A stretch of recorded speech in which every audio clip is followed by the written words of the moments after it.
Hey guys, today we're going to talk about a classic movement called the box jump. This is just basically jumping and landing properly. In CrossFit you'll see this a lot. It's a great movement you can perform at the park or on your own. So let's talk about how we can improve your form on this. So before we get into our drills for today, remember it's always important to do a general mobility, a little torso twist, right, arm swings and shoulder shrugs. But two specific drills that we have for you. One is for the hip flexor. It's called a Samson stretch. What we're going to do is we're going to drop down into a lunge. Reach up overhead, keep your stomach and butt tight. You're going to push your hip down and forward. You're going to squeeze about 10 times, nice and slow on each side. Make sure not to arch your back as you go through. Just keep your butt squeezed nice and tight. All right, the other drill is going to be for our calves. Similar concept. We're going to drop into, we call this a downward dog calf or ankle stretch. So from here, try to drive your heel to the ground. You can change your hand position to make it a little bit easier or harder. All right, again, do 10 to 20 reps per side there. Okay, so let's take a look at the box jump. Now that we're warmed up, I have a 24-inch box jump. For a lot of CrossFit workouts, for men, you'll see that's the average height. For women, it's 20 inches. You can always change the weight. We're going to talk about some scaling. But let's take a look at a good rep. A good rep, when we stand, the feet are right under the hips. We're going to load our hips back with our arms. We're going to explode up, keeping our chest up. When we land, we're stable in our hips. And we finish by standing up, okay? So, again, full speed, jump, and stand. All right, so some things we want to avoid when we're doing a box jump and what our drills are going to help us with. One is that jumping position. Oftentimes we see when people jump, the knees will collapse in, all right? So we don't want to be jumping from this position. Another thing that we'll see is that the chest will drop. So a lot of times this happens because they're staring at the box. They'll jump, and they'll collapse to the chest, right, and lose that good position in the hips, okay? So the last thing that we see is that people squat when they land. They don't maintain a good position in the hips, so they jump and they squat when they land versus staying nice and tight.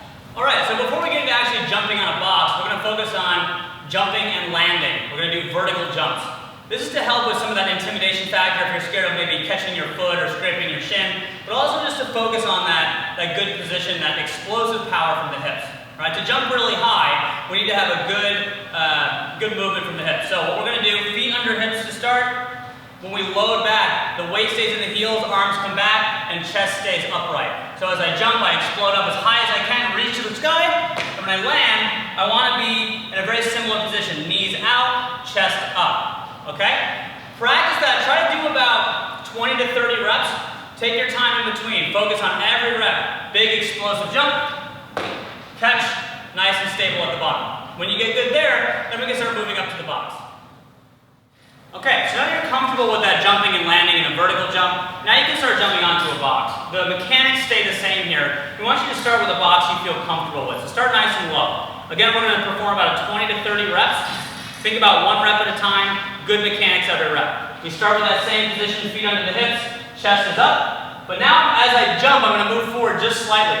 You should land in a very similar position on the box though. So it's load, jump. I land nice and soft, chest is still upright. Here, I'm going to finish by standing up. So the difference here is you have to learn how to get back down. You have two options. You can step down, or you can jump down. Okay? Remember when you jump down, same type of body position, stay nice and tight, keep that chest upright. So as you get comfortable with those lower boxes, you might start to speed up the pace a little bit and work to higher boxes.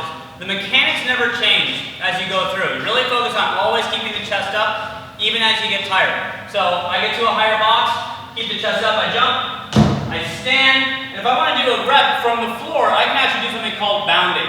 Again, really focus on not dropping the chest. As you hit the ground, you come right back up. So even though it's happening faster, this is a separate skill that you're going to want to work on as you start moving into workouts. So that's it, guys. The box jump is a classic movement. This will translate into any explosive movements that you perform. So this goes into more advanced stuff like Olympic lifting or basic stuff such as sprinting. This is all about practicing perfect. So take your time, focus on good mechanics of jumping and landing before you work into high volume, speed, or higher height box jumps. Please leave your comments and questions below. See you guys next time.